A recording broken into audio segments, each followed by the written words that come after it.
FMM school of online education में आप सभी का स्वागत है।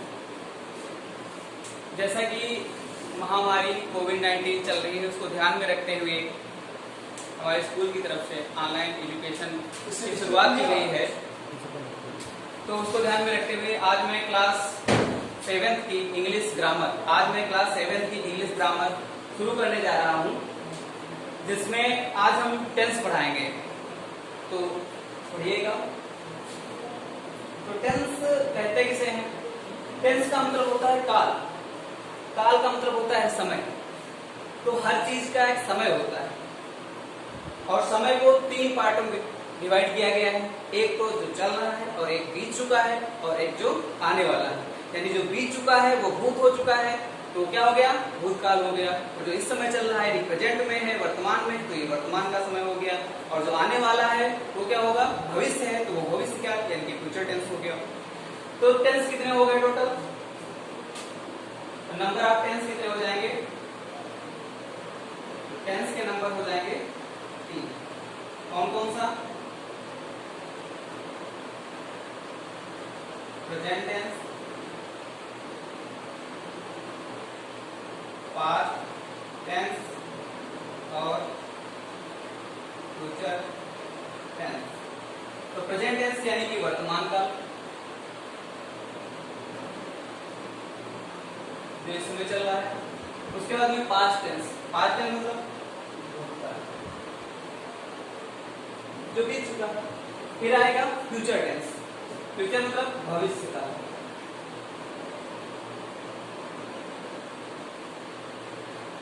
भविष्य का मतलब जो आने वाला है। तो आज हम वर्तमान काल यानी कि प्रेजेंट टेंस के बारे में जानेंगे। ये जो है आप वीडियो को पॉज करके अपना नोट कर सकते हैं।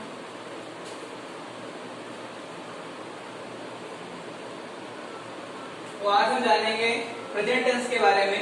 तो प्रेजेंट टेंस के भी एक पार्ट होते हैं। प्रेजेंट यानी कि जो वर्तमान में चल रहा है उसके भी पार्ट होते हैं। यानी कि कार्य जो है जारी है इस समय, और जो कार्य कुछ समय पहले अभी भी हो चुका है, या कार्य जो है इतने समय से चल रहा है।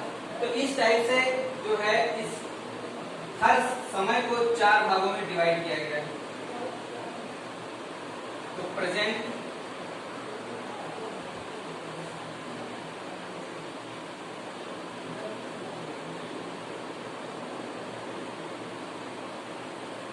प्रेजेंट इंडेफिनिट टेंस, प्रेजेंट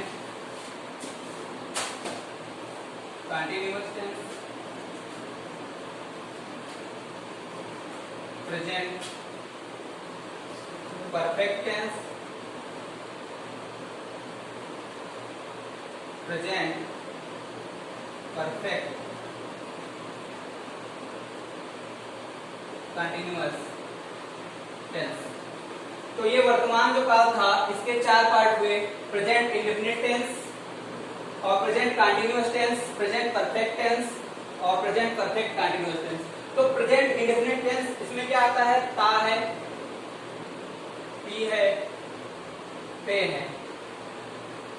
यानी जिस समय कार्य किया जा रहा है, जिस समय कार्य किया जा रहा है और बातें की जा रही हैं, तो वो कोई जरूरी नहीं है कि उस समय कार्य हो रहा हो। वो होता है प्रेजेंट इंडेफिनिट टेंस। जैसे कि प्रेजेंट इंडेफिनिट टेंस में क्या होगा कि राम स्कूल जाता है।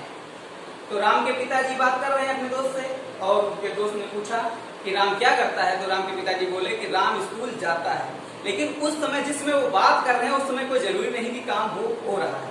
तो इसलिए हो गया प्रेजेंट इंडेफिनिट टेंस। उसके बाद में आता है प्रेजेंट कंटीन्यूअस टेंस। इसमें क्या होता है? रहा है, रही है और रहे हैं।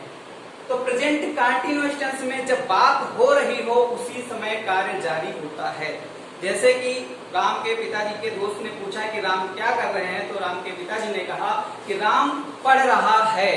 तो राम जिस समय बात हो रही है उस समय राम पढ़ रहा है, तो हो जाएगा प्रेजेंट कंटीन्यूअस टेंस। ओके। अब इसके बाद में जाएंगे प्रेजेंट परफेक्ट टेंस। परफेक्ट मतलब काम परफेक्ट हो चुका है। तो जिस समय बात हो रही होगी उससे थोड़ी थोड़ी देर पहले क्या होगा, काम हो चुका होगा, यानी कंप्लीट हो चुका होगा, लेकिन बहुत ही थोड़ी देर पहले। ठीक, राम के जो पिताजी थे उनके दोस्त ने उनसे पूछा कि राम क्या कर रहा है, तो क्या बताएंगे उनके पिताजी, राम जो है पढ़ चुका है इस समय, अब कोई दूसरा काम कर रहा है, तो पढ़ चुका है। तो यानी इसमें क्या आएगा, चुका है,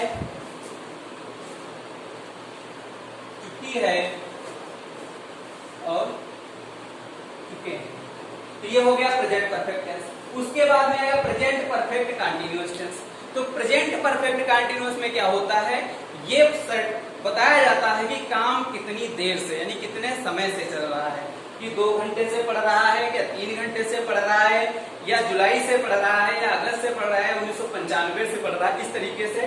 तो समय प्लस रहा रही रहे, यानी रहा है, रही है, रहे हैं, इसके साथ में प्लस क्या होता है, समय भी दिया होता है, तब वो हो जाता है प्रेजेंट परफेक्ट कंटीन्यूअस टेंस। अब हम आपको क्या बताएंगे, प्रेजेंट इंडेफिनिट टेंस के बारे में आज पढ़ाएंगे, जिसको ट्रांसलेट करना सिखाएंगे।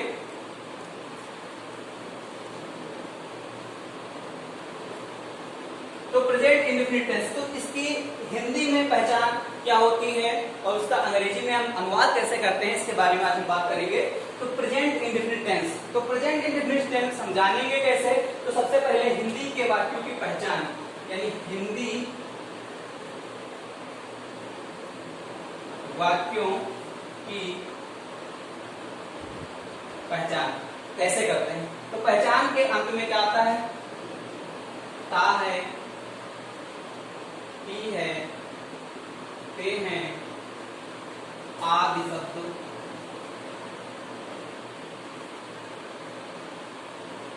आते हैं। आदि शब्द आते हैं, ता है, ती है, ते हैं, आदि शब्द क्या इन हिंदी वाक्यों के अंत में आते हैं। तो हम जान जाएंगे यह प्रेजेंट इंडेफिनिट टेंस है। ओके, तो जैसे देख लेते हैं, जैसे श्याम किताब पढ़ता है। तो श्याम किताब पढ़ता है, तो इसमें ये ता है, ये लास्ट में आ गया। तो इससे हम पहचान कर लेंगे कि यह हमारा प्रेजेंट इंडेफिनिट टेंस है। तो सबसे पहले पहचान हो गई। अब पहचान होने के बाद में अब हम इसका अंग्रेजी अनुवाद करेंगे। तो अंग्रेजी का अनुवाद करने के लिए हमें उसके नियम पता होने चाहिए। तो कैसे अनुवाद करते हैं, तो उसके लिए नियम क्या होगा, रूल बनाने का, यानी अंग्रेजी में अनुवाद करने का रूल होगा सब्जेक्ट प्लस वर्ब की फर्स्ट फॉर्म में एस या ईएस प्लस ऑब्जेक्ट। अब वर्ब की फर्स्ट फॉर्म में एस या एस कहां पर लगेगा और कहां पर नहीं लगेगा। तो यदि सब्जेक्ट जो है, इफ यदि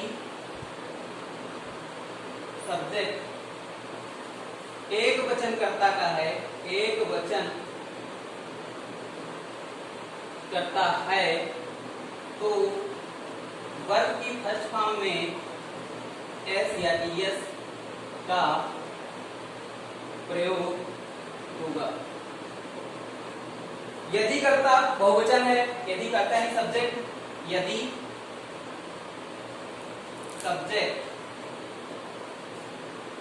बहुवचन है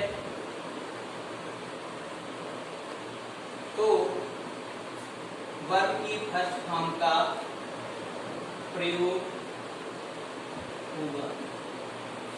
आप इसे अपनी फिर कॉपी में नोट कर सकते हैं, इसको आगे बताने के लिए।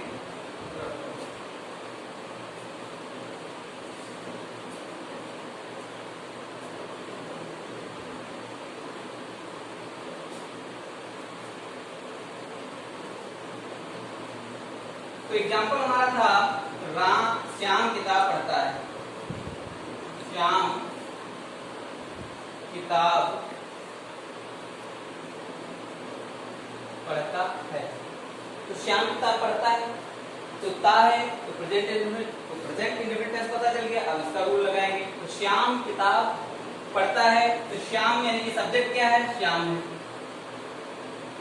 श्याम क्या है, सब्जेक्ट है, और श्याम एक अकेला पर्सन है, तो क्या हुआ, सिंगुलर नंबर यानी कि एक वचन करता है। तो पहले हम श्याम लिखने के लिए सब्जेक्ट SYAM श्याम। फिर किताब पढ़ता है, अब वर्ब क्या है इसमें, ये वर्ब हो गया और ये क्या हो गया, सब्जेक्ट हो गया और ये क्या हो गया, ऑब्जेक्ट हो गया। तो पढ़ता है वर्ब है, तो पढ़ना मतलब रीड। अब श्याम एक वचन है तो रीड में SIS का प्रयोग होगा तो रीड्स हो जाएगा। तो श्याम रीड्स अ बुक, ये हमारा अनुवाद हो गया। इसी तरीके से आप अपने किताब में जो एक्सरसाइज दी गई है उसको अनुवाद कीजिए और जो भी क्वेरी हो वो आप ऑनलाइन व्हाट्सएप पर पूछ सकते हैं। Thank you.